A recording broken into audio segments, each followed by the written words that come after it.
Hey, what's up, y'all? We are back with another 0 Hour. Tim Lloyd, Jeff Hobbs. And Jeff, we are here for Recap Day. It's a recap of Aries Fight Series 18. Went down just last night, so it's fresh in our heads.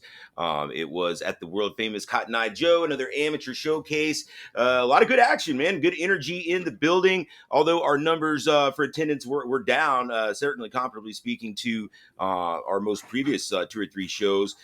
Maybe to be expected at this point in June. 2 years in a row, June's been a little bit thinner, so maybe don't look for us to run next June. But it might be a good time for us to take a little vacation and come back a little bit later in the summer. Yeah. Like I said, hell, they can't all be home runs. Ebbs and flows of this game, this business. You got to take your good with your bad. But again, for those listening, we're strictly talking attendance, the quality of the fights, the energy in the room, the effort from the fighters. That does not waver, regardless of how thin the crowd may be. So at the end of the day, very happy still with the fighters that showed up and showed out, put on a show. And ultimately, at the end of the day, that's what the fights are for. They're for them. They're them to have a place to compete. And we'll roll with the ups and downs of the business. We've done it for a lot of years now. So as long as they're happy, we're happy. And again, the energy was solid. I mean, there was several times during the evening where it get pretty loud in there. I look around and I was like, man, is there more people here? No, it's about the same amount of people. They're just all having a really good time. So can't beat that all the same. Let's recap this one. Before we do, shout out to our friends at Smoky Mountain CBD, presenting sponsor of the podcast, as well as the prize sponsor last night. All of our winners got a super nice swag bag from Smoky Mountain CBD. So we appreciate them. Check them out, SmokyMountainCBD.com. And of course, check us out, Instagram, Facebook. If you wouldn't mind, give us a follow and a like on this video. Hit that thumbs up, hit the notification bell. You'll be informed whenever we put new content out. And we'll be putting the content from Aries 17 up here just in a couple weeks. So you want to make sure you subscribe and get your notifications from the channel. Jeff, let's get into this recap, and we'll close the books on Aries 18 and start looking ahead. If we haven't already announced it on here, I guess here at the end of the show, we'll kind of announce our upcoming dates, Yeah, absolutely. First bout of the evening was a grappling match. We had Jared Cox representing FBS Combat Club. Frankie's Body Shop was in the house, and he took on Christian Mazariego from Mushindo Martial Arts. Like I said, 10-minute round grappling match. First submission wins. And this is how we started off the evening. Yeah, this time is the first competitor out of the newly formed Frankie's Combat Club, Frankie's Body Shop, FBS for short, Combat Club. Jared Cox gets the win, minute 26 seconds in by armbar over Mazariego to get their their maiden journey off to a good one. And it was great having Frankie and company back in the house. Of course, we work closely with Chloe Padilla, his daughter, as far as matching their people and whatnot. And they seemed like they had a really good time. Nice showing also in the crowd for, especially for grappling matches. Typically a bit of an an afterthought, I guess you'd say, but a good win. I thought that Cox was very nimble for a heavyweight, and excited to see what comes next. We could always use depth in that heavyweight division. Yeah, the big guys. I guess maybe the perception sometimes is the big guys aren't going to be able to pull off some of the sneaky submissions and stuff, but these cats were nimble last night. So it was really cool to see Cox pull off that minute 26. It was armbar, yep. Right? Yeah. To sink in that armbar and pull it out. Like you said, Frankie's Body Shop was definitely in full effect. Had a large section of the VIP area, and pictures will be up later. I think they actually got in the Yeah. cage for a couple of picks, and you'll get to see the amount of support that these guys had. In that picture. But it was nice having, like I said, Chloe's who we kind of work more closely with. But it was really nice, having those guys back in the house. And not that there was ever a friendship over, but just being able to rekindle Mhm. the friendship because it had been so long since we'd been able to work together. So it was really nice. But awesome showing by Jared Cox, and excited to see him come back. All right, let's take us on to the next one. Yeah. Next bout was another submission grappling match. Another FBS Combat Club guy coming in, Trevor Linderman, and he was taking on from Agogi Justin Elgahari. There it was.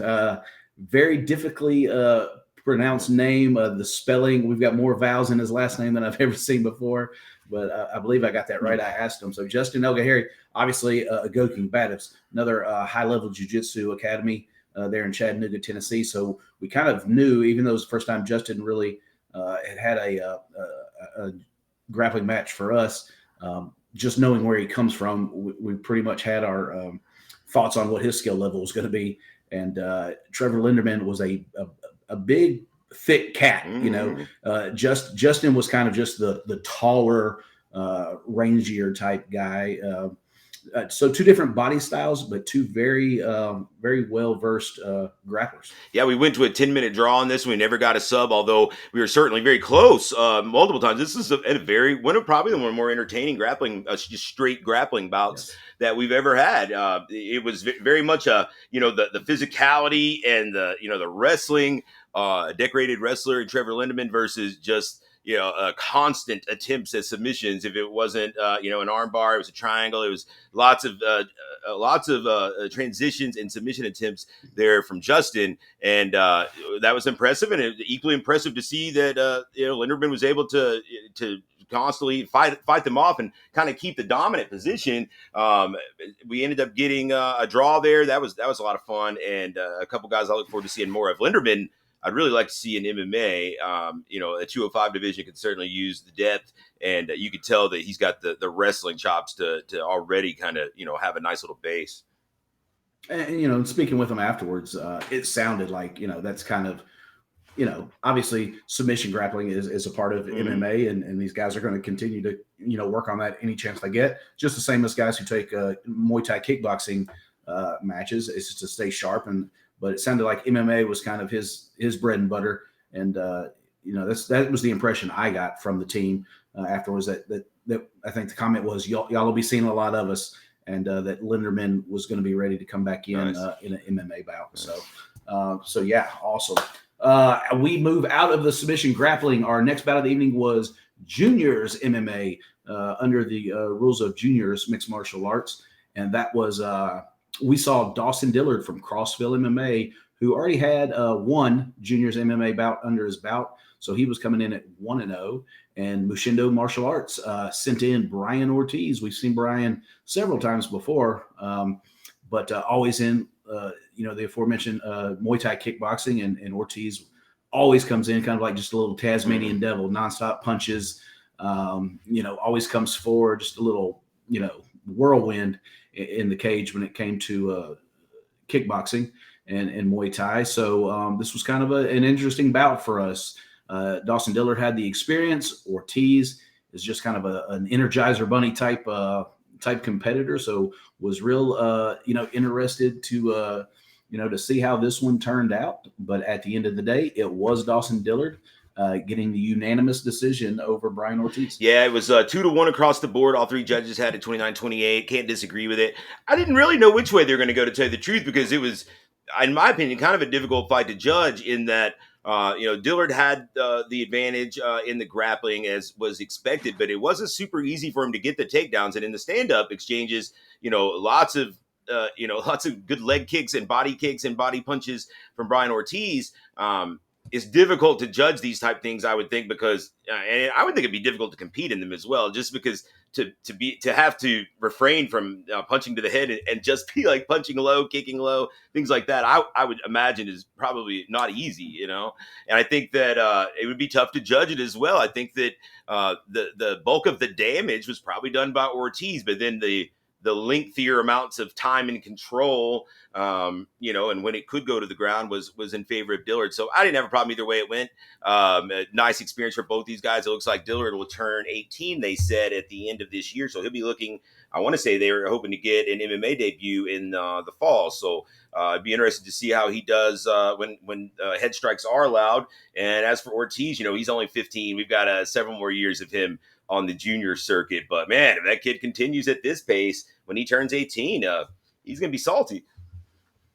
Yeah, yeah. You know, for me watching, I think the difference maker, I guess, if I was in the judging position, where it would be the Mm, takedowns, and being able to control, the action when it did go to the ground. So that's kind of how I saw it. Again, would have been difficult for me to judge. It probably would have been the difference maker for me had I been in that mm. position of the night. But Dawson Dillard and his family were real Yeah, cool. very, You very know, they didn't have respectful, to. very appreciative. Yeah, yeah, they were the first ones at weigh-ins. They were the first ones there. 3 o'clock rules meeting. They were there at 2 o'clock, ready to go. Mom was really sweet. She stood with them until it was time to, we had to empty the room, and she was the first one back in line. And like I said, really, really nice family. And Brian Ortiz, as always, easy to work with, and really cool kid. So can't wait to see them both again. All right, so submission grappling check, juniors MMA check. Now it was time to dip our toe in some Muay Thai kickboxing. Our first, it was the fourth fight of the night, first Thai fight of the night, Hmm. 3 2-minute rounds, lightweight division. We had Matt Tyrell from Striker Fight Center, Kennesaw, Georgia. Uh, this was again, if you just look at these two schools, taking on from United Karate Hmm. Studios, Justin Martin making his debut. Also, both fighters making his debut, but it took me a second because I forgot where each one was from. This was that time in the night. I think I turned to you and I was like, "Oh shit, Tim! This is Striker versus United." Yeah, Like, no wonder it this is was a pretty good good. ass Yeah. fight. Yeah, no wonder this is a good ass fight. At first I thought, for some reason I was thinking Tyrell was one of our independent guys, and I was like, holy shit. But then I looked down at the page and saw, oh, no Yeah. wonder this is a really good matchup. We've got Striker Fight Center versus United Karate Studios. But yeah, Tim, this was kind of where shit really started, picking up. I'll let you break down the fight, but I will say, the closer we got to the end of the night, uh, Justin Martin was the Tennessee Army National Guard. He was that front runner from here on Yeah. down till almost the end of the card for that toughest Hickory award. He was penciled in. If nobody could get their attention away, he was going to be the guy that night. Yeah, man, I thought it was an impressive debut for both guys. Tyrell, really good size and length, and for 155 pounds, he's well built for it. In the first round, I believe the judges gave to him the way the scorecard shook out.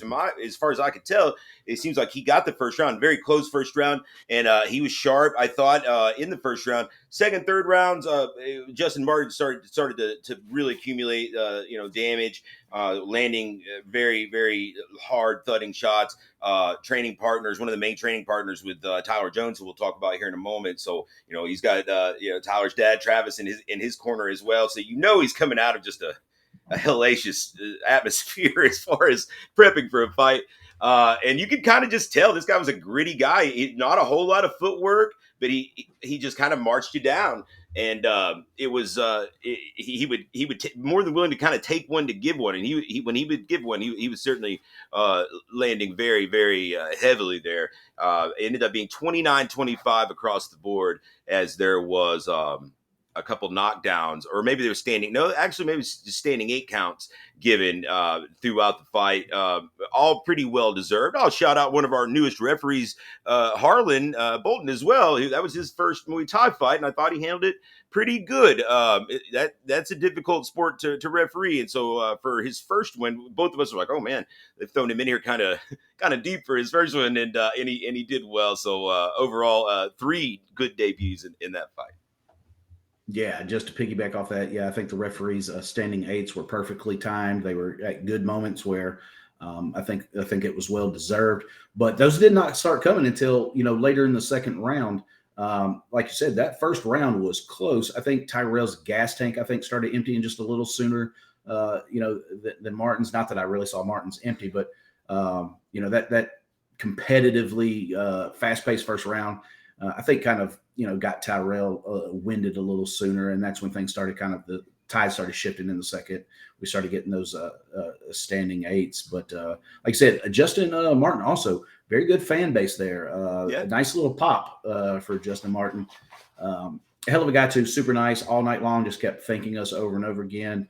I will say when I told Justin Martin, let's get you back in as quick as possible. Justin Martin will be leaving pretty soon for the United States Navy. He is Oh wow. signed up. Yep, he's heading out, leaving for boot camp, Great Lakes. So he's only got a couple of months left to be able to compete. And Tim, if you have anything that you hear about, told Justin Martin, classy guy, Yeah. wouldn't be a problem at all if we find or hear of any other cards from any other promoters that we might be able to push him that way before he Yeah. leaves, because I don't think we'll have an opportunity before he leaves again that will get him something or he'll try to find him something before he leaves. And but he said when he does come back, we'll be the first ones he looks up. So Nice. again, congratulations to our winner there.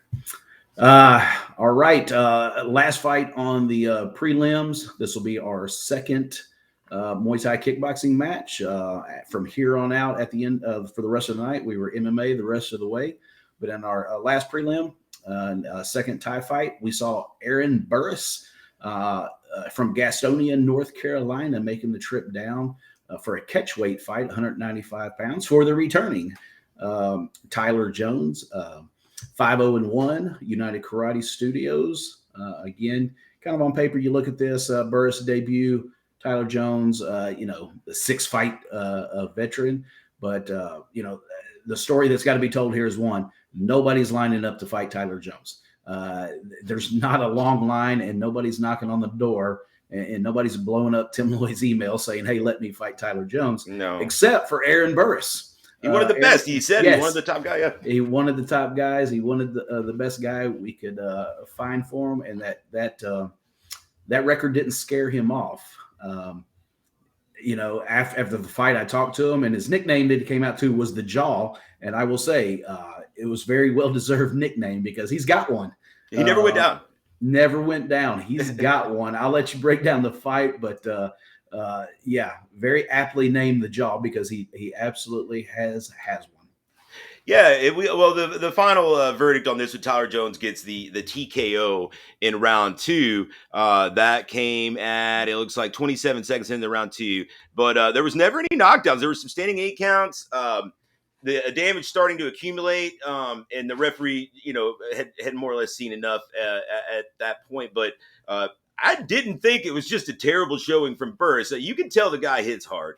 You can tell that he's got some pop. He landed one that I was like, oh, yeah, you can't just take a whole lot of those. He's a guy that was very confident coming in. He has trained with Jim O before. I did notice that they were palling around over there on that side of the locker room. He was talking to some of those guys, so they were familiar with him. I just don't think that he's trained regularly enough, to be able to claim them. So he was doing a lot of training with DeAndre Williamson on the side, who we will talk about here in just a little bit. But I thought it was not, it wasn't terrible showing for Burris. He showed a lot of guts, if anything. And, if he fights his next one, against someone a little bit more his experience level, I think he will be live, to get that win. Tyler Jones, though, moves to 6-0-1, and that's just as an adult. I mean, he had, Lord, at least another 8 to 10 as a junior, so very experienced kickboxer. This is the first time we've seen him at this size. These guys fought at 205, and Tyler cut 15 pounds or so to get there. So before then, the last time we saw Tyler, he was fighting around 165, 170, right after he turned 18. and knocking guys out there. The power has certainly carried over. You can tell now as in the higher weight class. And man, he's just all grown up now on us. It's wild. We saw him as kind of a, I don't want to say ever say like scrawny, but like, you know, a thinner physique, and yeah, he certainly put some time in bulking up. And I guess now we're going to be seeing him competing at the more like that middleweight, light heavyweight division. Yeah, it's pretty much kind of that boy to a man type of We saw scenario. it like happen. It's pretty Yeah, wild. yeah, we watched it happen. In a Mm-hmm. sense, he's kind of been gone for a while, so it was a surprise when he walked in the door Mm-hmm. for weigh-ins. That's when it was very noticeable, obviously. But yeah, again, Burris gave Tyler Jones nothing but respect after the fight when I was talking to him as he was walking out the door, and he's just like, they called me the Jaw for a reason. You see, he's like, but damn it, man, that dude hits like a truck. Damn it, man. I ain't never had nobody hit me that hard before. So he gave all the props that he could give to Tyler Jones. And again, Tyler Jones, you know, I hope nothing too serious. There was a point, in the fight where he started kind of really kind of wincing with his hand and trying to push on it. A little knuckle situation, I think. He was pretty sure it just kind of popped out. I Maybe think he popped was saying back it kind of in. got hung up in there somehow. Yeah, and not hopefully not necessarily broken or any structural damage, but like I said, both guys were super nice to work with. Tyler Jones always, but surprisingly, Aaron Burris was too, and that's just from my uh, point of view. He was just so adamant that he was. You know what I'm saying? The build up, you're just like, this guy's Yeah, way too cocky. Like this is going yeah, to yeah. be a pain in the ass, kind of. But it wasn't. He just really was, confident and but was super cool to work with. So big props to both of these guys, and I hope we see Tyler Jones. And Tyler Jones, again, though, for the record, is one that even after this fight goes, find me the best guys. Yeah, I need the best guys. yeah. So he is always just begging for top notch competition. But that was the end of our prelims. Heading on into the main card. This is where the MMA started, and pretty much we could have just called this next section of the card "Ladies' Night" Yeah. because we had 6 bouts on the main card, and 3 of which were females. And I think it's fair to say that arguably someone could argue that the women, really stole the show in the second half. Mm-hmm. But our first bout was in the strawweight division. Like I said, female mixed martial arts. We had Caution Davis, Hurricane Caution Davis, which my son, was just baffled by this nickname because he just said, I don't understand if someone has a name as cool as Caution, why you even need a fight nickname when your first name is Caution. He's like, Yeah, right. That's yeah, true. yeah. He was like, that's just a coolest shit name anyway. Mm-hmm. But it was Caution Davis coming in with a 1-1 record. The first representative from former UFC bantamweight Luke Sanders, Cool Hands MMA out of Charleston, South Carolina. It was the first time, not just the first time that they have been with Aries Fight Series, but this was his first fighter in their first competition, from the gym representing his gym. So Caution Davis was meeting up inside the Aries cage with Lisa Glimpf from Mushindo Martial Arts, John Glimpf, head coach John Glimpf's daughter, also with a 1-1 record. So we had a nicely evenly matched bout here. Lisa Glimpf, college wrestler right now. And so, Tim, let everybody know what happened here between Caution Davis and Lisa Glimpf. Yeah, man, this was certainly a striker versus wrestler fight all through and through. I got to say, in the lead up to this, Caution Davis is just, she's like a silent killer. Not a whole lot to say, Nope. but you could tell just an air of confidence about her all the same. She was there to handle business. So for from what I gather, maybe she'd had a few years off. Like she came in at 1-1, even though this is still the first fighter from Luke Sanders' gym. So I guess there was a gap there for her. Didn't seem to have any nerves at all. I would say, venture to say, Luke was more nervous than her by far, honestly, and just a cool confidence about her. And she's got power at 115, man. That's something you don't see very often as girls in that strawweight division that have got that kind of pop. And she gets the TKO win over Lisa Glimpf at 1 minute 55 seconds into the first round. She dropped Lisa a couple times. and Lisa just was giving up a fair amount of reach and length here. So I'm sure it's no secret the game plan for her was likely to wrestle, get in tight, and use her wrestling to get her down. Just wasn't able to close that distance without absorbing the punishment that eventually dropped her for good. The referee, this was Harlan Bolton again, stepped in. Were on the back side of it, and so I think there was maybe a little small amount of contingency that thought it was an early stoppage, and maybe they were justified in that. But I wasn't on the side where the referee was to see the eyes of the fighter, and sometimes they see things that we don't see, as far as just the look in their eyes, or if they're not with it. And she was slow to get up. So in the amateurs here, I don't have a problem with that stoppage either. I'm very excited to see Caution Davis back. At 115, there's plenty of action that from girls that we've seen very recently from some top camps that would be some great fights down the road. Yeah, I mean, again, both girls absolutely, coming in identical weights, pretty much weighed in the same, Yep, just different builds though, different different body just types. body types, and Lisa, I don't think it would be, within question to say, Lisa probably has the better uh, pure wrestling background. But even at those same weights, Caution just seemed stronger. She was just a physically stronger person, and so on some of those takedown attempts that Lisa may have been able to pull off on someone else, Caution was able just to kind of muscle herself, Mm. out of those situations. But I'm with you. I didn't necessarily have a problem with the stoppage at all. Talked to the referee afterwards, and he said, I was looking in her eyes, and I didn't like the look in her eyes. I didn't like that glassed over look in her eyes. And I said, even though she was kind of, I don't know, kind of rolled up on her bottom, when she saw it get waved off, he said it was kind of also the way she just went ahead and rolled back on her back and laid there for a second. That kind of, and no argument from Miss Glimpf either, or the corner. He said so. It was the look in her eyes and the way she kind of rolled back down and was, had that just okay moment to go ahead and just lay on her back for a second, that he felt, really, good about his decision to stop it. She was in a pretty prone position too, as well. So, I'm sure the follow up, had he not stepped in, um, Would have been definitely more would, damage. Yeah. yeah, more damaging had Caution been allowed to follow up that straight shot knockdown too. So I'm with you, man. I know I talked to Luke afterwards. I don't know if he necessarily GPSed it before he left. 6.5 hour drive. He might need to space out his trips to Knoxville, but the 115 amateur division, our girls that have been coming down from Michigan.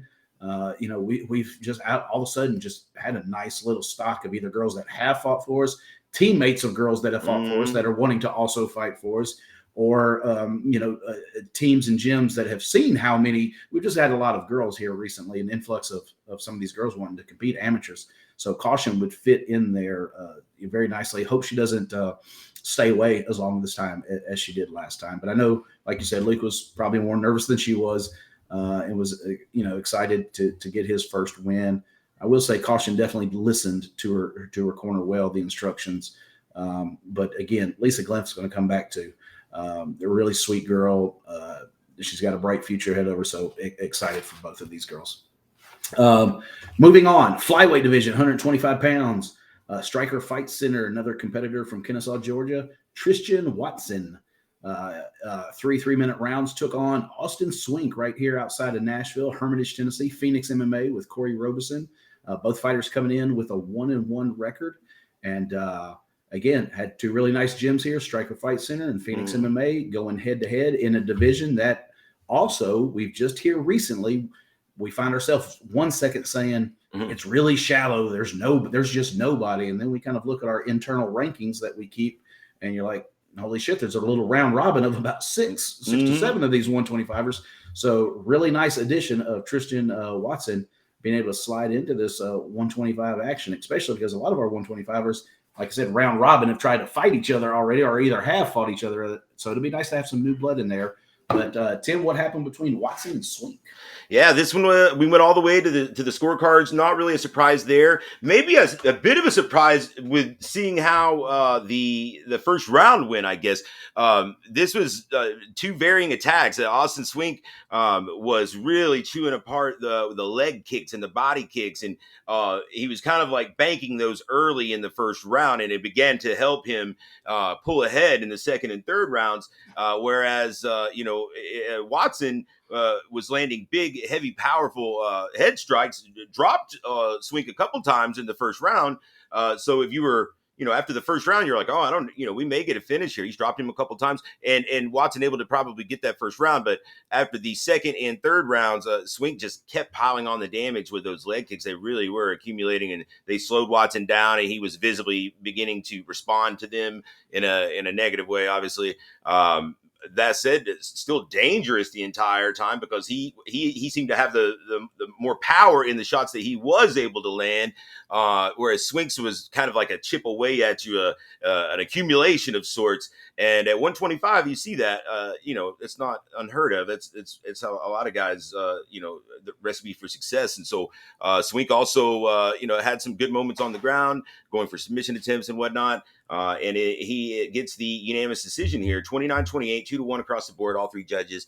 No problem here with that. Moves to 2-1, and it'd be 1-2 for Watson, who will be, still a handful for lots of guys. I wouldn't mind seeing maybe one of these guys take on young Camden Cook, who we didn't get to see fight on the last show in MMA. He ended up having to, his guy skipped out in the middle of the show and he ended up having to do kickboxing. It was a bit of a mess. And I'd like to see one of those guys maybe for him, or maybe something like a Mario Umana and Swink would be a pretty good fight as like a contender type fight.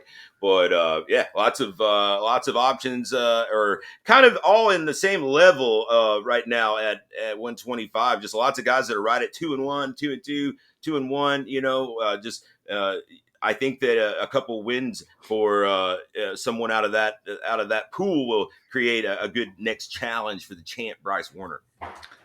Excuse me. Yeah, I was thinking the same thing. I was thinking Umana and Swink as well, as a good one. And exciting division 125ers right now. So a lot of different ways we could work that. And like you said, Tristan, regardless of the outcome of the fight, is right in there with some of those guys competing. And like you, I will say I was definitely impressed with the calf kicks from Swink. Zone, just focusing in on that and doing damage and getting the job done with that, because at a point it got really hard for Tristan to be able to concentrate on the game plan, having to worry about that lower calf kick. And there were times he hobbled around on one foot for a while until he could get some feeling back in it. So excellent game plan. Whether it was planned or not, he once it started working, he knew how to zero in on it and make it work for him. So and Swink's a good kid to work with. Both these guys were. Next, catchweight mixed martial arts. We had from Stanley, North Carolina. I believe he came in with Burris from North Kakalaki. DeAndre Williamson making his debut, taking on the returning Christian Lee from Newport, Tennessee. Christian Lee was somebody we had seen several times in the past at the Cotton Eye Joe, but like so many others have decided to take on that role of soldier and left for military service. And the returning Christian Lee called matchmaker Tim Loy and just said, "Hey, I'm back and I'm available and I want to get back in." I think, Tim, it's safe to say you were thinking further ahead for him since he was just returning. And Christian goes, "No, right now, right now, I want to go right now." And so this just seemed to work out perfectly. For us, with DeAndre Williams coming in, debut, Christian Lee was 1-2 at this point. But with his time away, we felt that this was probably going to be a little, definitely more competitive with the time away versus the debut. So let's talk about Williamson versus Lee. Yeah, Williamson is a guy that has kind of been cursed to a degree in that, like, I've struggled to get an opponent to stick for him for whatever reason.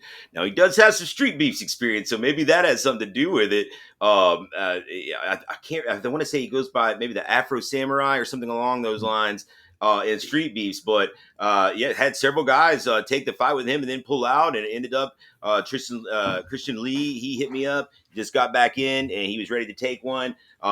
He was a little bit off in his guesstimate of where he was weighing, and so Yeah. when he came in and he ended up weighing like 8 pounds less than what he told me he did.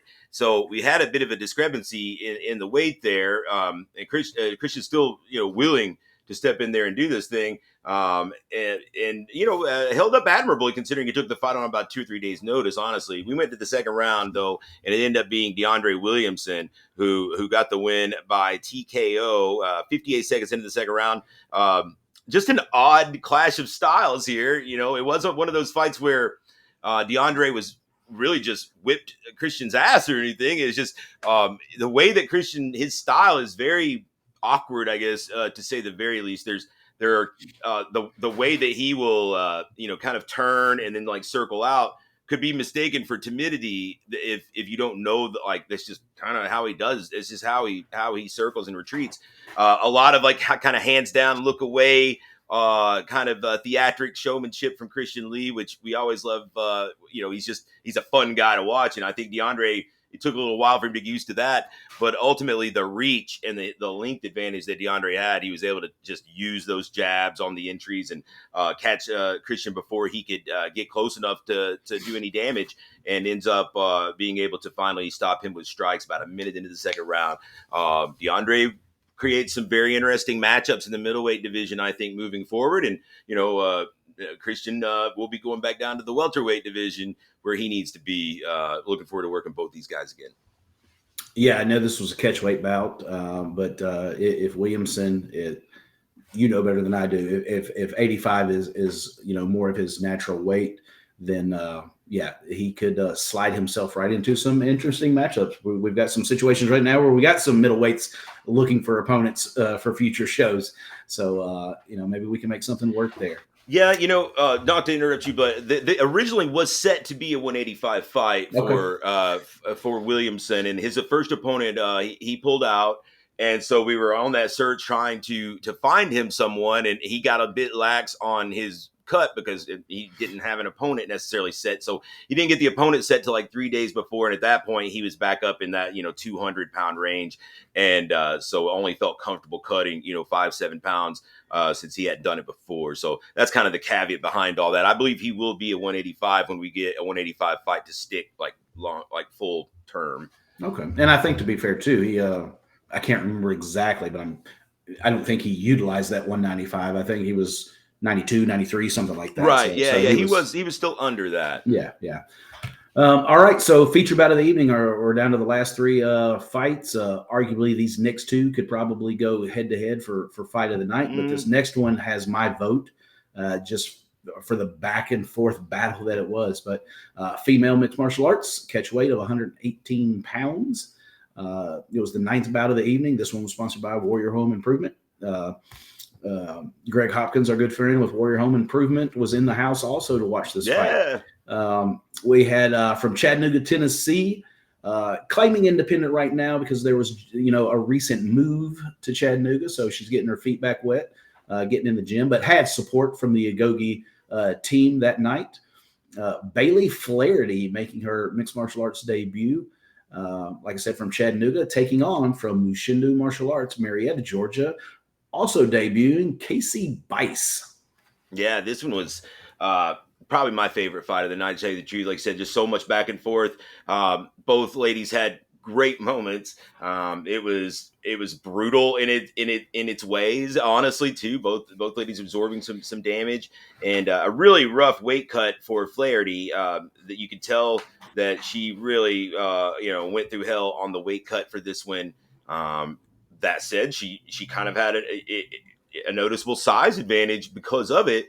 I don't know that it helped her cardio so much of it, which was kind of the in my mind going into this, can she keep this pace up going into the third after that tough weight cut?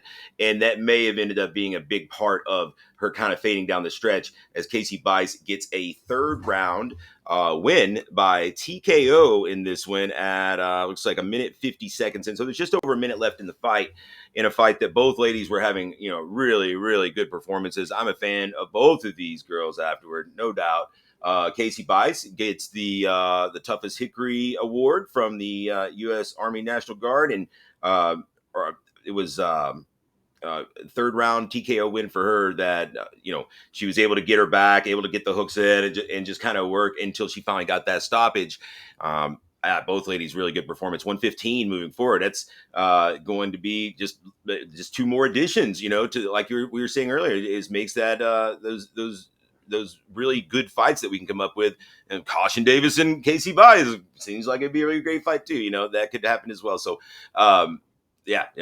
My favorite fight of the night, even though it was two debut girls, the crowd was really like I was taking my Smoky Mountain CBD swag bag out to my car right as this one was starting, and like there was a roar from the crowd like right out of the gates that I missed. It's like shit, did somebody already knock somebody out or something? So I'm like running back in there, and they're still going. I'm like, oh shit, it's not over. It's good. What did I miss? I'm like, oh man, this has It been was just wild the already. big dumps, big Yeah. dumps. They were definitely. I was standing by the moonshine bar at that point, and yeah, it was very Torres Finney-esque Oh, nice. type pickups and dumps going on to start it.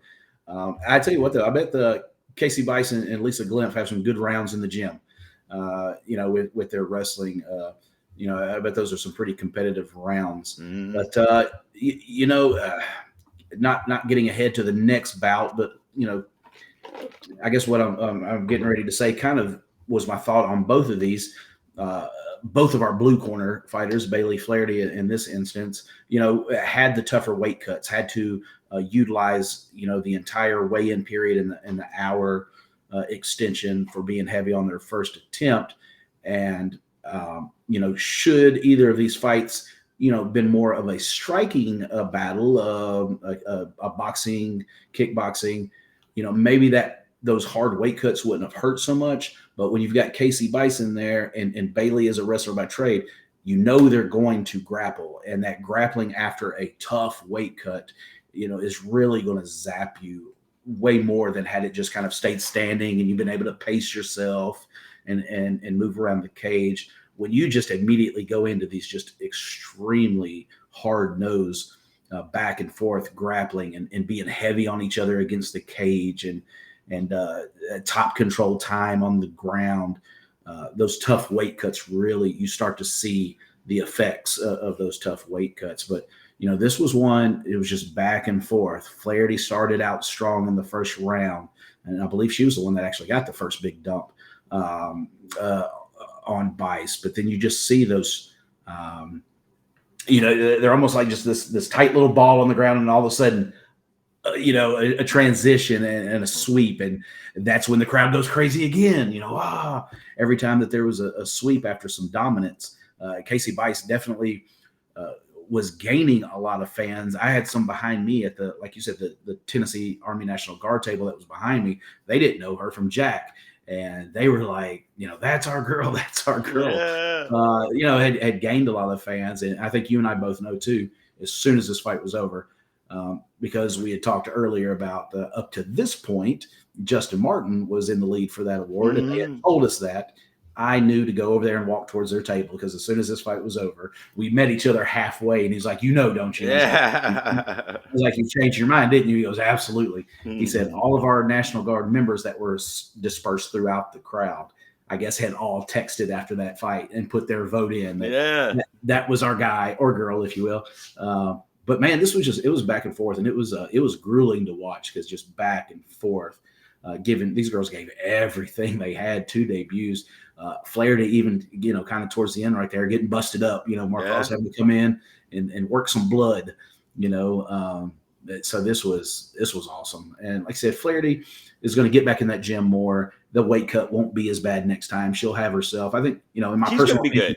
Yeah, I think in my personal opinion, I think she just wanted to compete so bad after her and Dustin have gotten settled now in Chattanooga.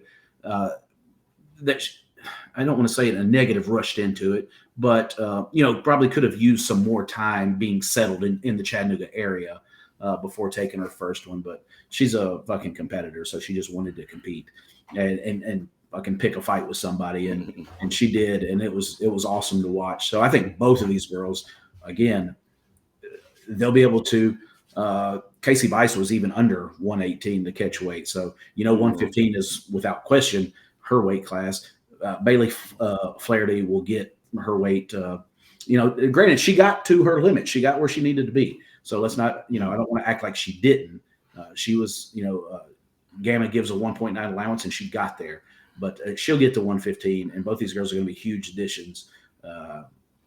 Again, both of these girls, what we've got from our good buddy James David Gray in Michigan in this weight class, both of these girls sliding in against any of our Michigan crew is going to be good. And then you sprinkle in caution in there. A lot of cool stuff going on in these lower weight classes with the females. Going to go up a couple of weight classes though.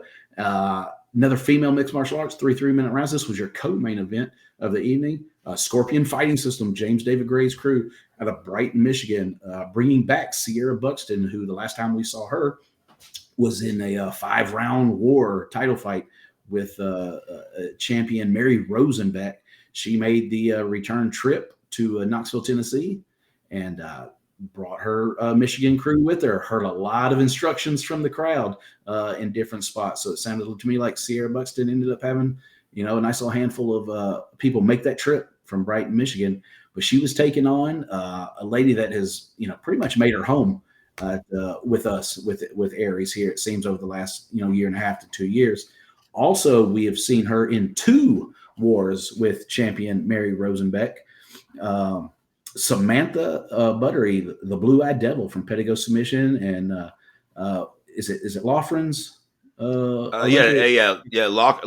Olympic boxing. Yeah. Olympic boxing, yes, representing both those gyms out of Corbin, Kentucky. So similar opponents. They've shared past opponents.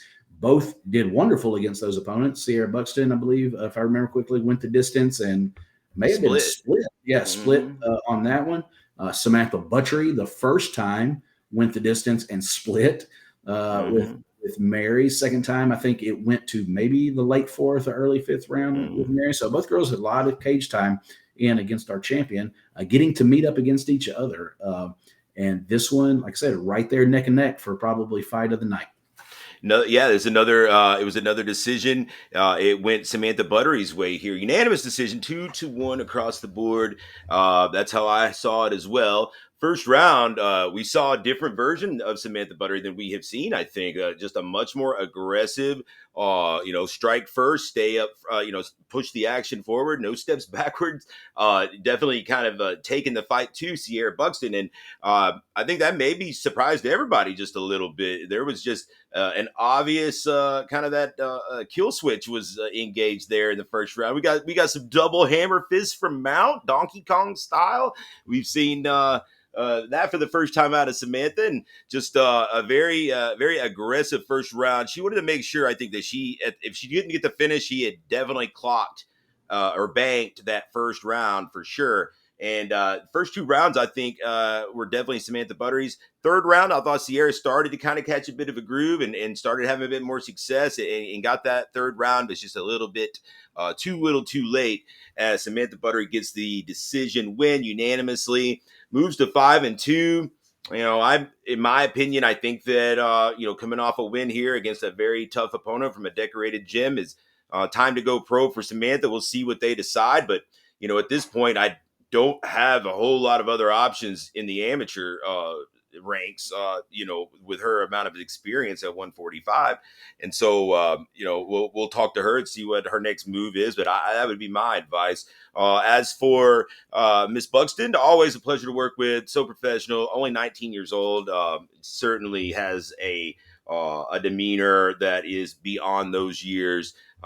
Is certainly getting a lot of good experience and cage time to be so young against just top level competition. She's not had any softballs, and she's been right there with everyone that she's fought. So, she goes to 2-3, which is not indicative of her level in the least. she's been in there very tough, which in the long run will serve her well as she finally goes pro down the road. She will have seen everything there is to see by that point. So love working with both these ladies, two of my favorites, and can't wait to have them back, man.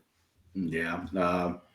I think Samantha's game plan in this one, I think what needs the most accolades is, again, she's been in there twice now, back to back with Rosenbeck, and they've just been stand up wars, striking, boxing, um, and mixing it up this time and mixing in, the grappling and the cage work up against the cage, and the opponent is always at weigh-ins, and sees that the other person is maybe struggling with weight, and took advantage of what was a hard cut for Sierra, and adjusting probably smartly to had she just stayed there and boxed, you may not have seen the effects of a hard weight cut. But forcing her to grapple and carry her weight and exert that grappling and wrestling energy, it already zaps fighters that had good cuts. So you can imagine what it does after you've kind of killed your body the day before. So it was very smart game plan by Samantha Buttery. Everyone has seen her strike most of her fights, but we've known, and we've said it before in the past, it's like we know she's got grappling, we know she's got, she's just choosing not to use it, and I guess play a little rope a dope, let everybody see nothing but boxing the couple times, and it was time to pull it out and use it, and she did. So it's very very smart. I'm like you, Tim, and I think talked to Samantha a little bit after the fight, and I think she's on the same kind of page or wavelength. Obviously, doesn't want to talk too much after a fight about what's next, but I think was on the same page as with my record and who I've fought. It's probably time to go pro or start talking about going pro. So I think she's kind of on that same page as well. But definitely before I move on to the main event, I gotta echo what you said. Sierra Buxton, 19 years old, and it had, for one, doesn't turn down a fight, wants a challenge, and his fight just some really top notch and seasoned amateurs, and pushes them to the limits every time. Every time will push them to the brink, and it is right there.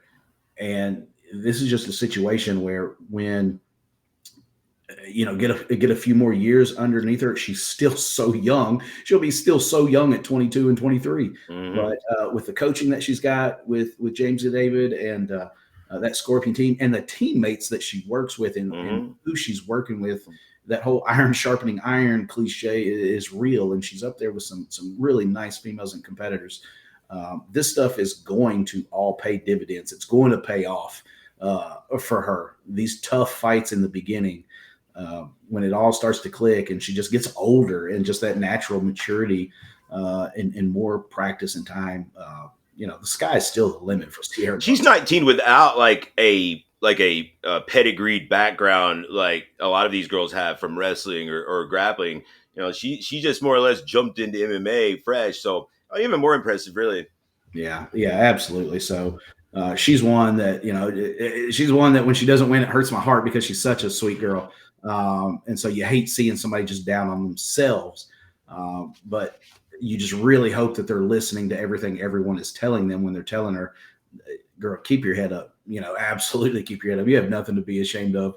Just, you didn't win the fight. You're not a loser. You just didn't win the fight because, again, your showing is, phenomenal. And again, seasoned people like Samantha Buttery and Mary Rosenbeck and pushing them to their limits is a feat all in its own. So congratulations also to Sierra. Absolute congratulations to Samantha Buttery. Samantha sometimes, you would think after that first Mary loss, it's like, okay, she's undefeated. She took her first loss. Samantha doesn't let this stuff get her down. She is the first one to call you, Tim, and say, hey, let's go. Let's do it again. Like that one didn't work out for me. Let's fucking do it again. And show strong character. Absolutely. Absolutely. She does not, she did not let her first loss, and she damn sure didn't let her second loss get her down. She kept pushing, and she keeps pushing. So congratulations to Samantha. But that being said, time for the main event of the evening, heavyweight division. Uh, 5 3-minute rounds is what this one was scheduled for. This was the Aries Amateur Heavyweight title. New competitor for us, but we definitely know the gym well. Jimmo out of Gastonia, North Carolina, brought us Kerry Miller with a 5-1 record, amateur record, taking on Jonathan Coffey. Um, uh, like the drink, but not spelled the same, if you will, with a 5-2 amateur mixed martial arts record representing Mushindo martial arts. So, main event, you're going to tell them how it went. But again, you look at the paper, you got 5-1 versus 5-2. This was a fight. Jonathan Coffey, being the defending champion, did not shy away from what was a very large, imposing type character in Kerry Miller, and said, "Let's bring it. I'm the champ. I defend this belt." And so, two big boys in the cage. Yeah, man. Props to Coffee for for jumping in there with Kerry, a guy that probably not a lot of people are really lining up to fight. Decorated wrestler out of Appalachian State there in North Carolina, training with a bunch of really good guys. You see the guy's ears, and you're immediately like, "Ah, man, this guy's wrestled for his entire life, obviously." And very nice guy, very soft spoken, humble, easy to work with, and man, put a big slam on Coffee right out of the gate that just shook the cage. There was a piece of camera Camera. lens or something that ended up landing on the table in front of us. I was like, "What is going on?" And then it was over, really, man. It was just what I guess, let's see, 52 was it, or 41 seconds into the first round. After that slam, Kerry never gave up position and worked. I want to say it was an Americana, if I'm not mistaken. We were Was either Americana key lock, something yeah, like something that. like that. We Our were position at wasn't their good. feet, yeah. Yeah. And honestly, I couldn't even tell if Wood had why the fight ended. To tell you the truth, I didn't know if maybe he had a damn arm triangle on him up there and he'd gone to sleep or something, because he wasn't really moving afterward. I was like, "Oh, did he put him to sleep or something?" And they said, because I heard him say he It didn't was tap. verbal, wasn't it? Yeah, well, yeah, there was some grunt, Right. some pained Right. Verbal in the verbiage. sense that, yeah, the pain verbiage. Yeah. And The that's where they ended up screaming. stopping. There actually wasn't a tap, Right. but yeah, he stayed in that submission too long there, and that would explain why he was so still afterward. I think his shoulder was maybe out of place or some such. So anyway, hopefully Mr. Coffee is okay, and we see him again. But Kerry Miller, the man of the hour, looks like be looking to defend that title here at the end of this year, and then go towards the pro ranks, where I'm sure he will be very successful as well. So congrats to the new champ, Kerry Miller. We'll see him at least one more time, I hope, here towards the end of the year. And I'm not sure who will round up to challenge him for that title, but we're gonna have to come up with somebody good, probably. Yeah. Uh, you know, like you said, props to Jonathan Coffey, but he had to come to us because obviously it's difficult. Kerry Miller and his crew and his team and his management, because it's not easy to find him a fight. We were lucky enough to have a champion that was willing to fight whoever and all comers. So I don't want to be in your position when it's time to try to match him again now with him being the champion, and on the other side is kind of our guy defending our belt. But yeah, Kerry Miller's got that. He's got the look, he's got the stature, he's got the record, he's got the gym, he's got the management, people helping lead his way. That all signs would say, you would be able to look at him as a blue chipper, if you will, Mm. to where in a division that just historically, that if you can get to that 4-0, 5-0 in a heavyweight division, heavyweights are sexy. Heavyweights are what everyone wants to see. They want to see the big slams. They want to see the big punches. They want to see the big knockouts. So traditionally, those 4-0, 5-0 type heavyweights will get their shot probably quicker than the more saturated weight classes with a lot more competition out there. So I could see him. He's got all the makings for it. Obviously, he's got to do the work in the cage and get the wins. But if he does that, he could be. You can see him already as one of those fast track type people. No doubt. Be definitely interested to see how his career takes off. And I guess it's time for us to take off, Jeff. That's the card, Yes. man. That's our recap.